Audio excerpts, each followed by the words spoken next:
Wala nang edit-edit, ito ang kwento. Nandito ko ngayon sa Barangay San Isidro sa Taytay Rizal kung saan may naganap na nakawan. Ang kagandahan lang, nakunan ng CCTV ang insidente at mabilis na respondehan ang krimen. Ang ninakaw, panoorin natin. Ito yung CCTV.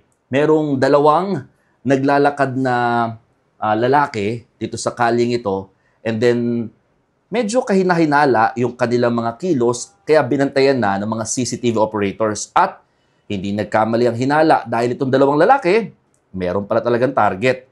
Ang kanilang target unlock, pantalon. Pantalon ang ninakaw ng dalawa. Isang pantalon lang.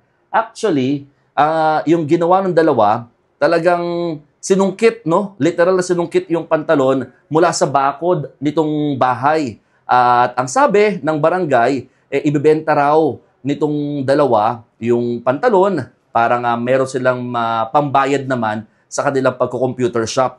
No? So, itong dalawa, unfortunately, pawang mga minors, kaya hindi rin sila nakulong. Na-turnover lang sila sa MSWD. At yun nga, doon sila pinakabibigyan ng, kumbaga, parang leksyon. Ang masaklap dito, meron na rin palang mga record. Ito, lalo na isa, pagdating sa pagnanakaw. Sakit sa ulo talaga sa kanilang bahay.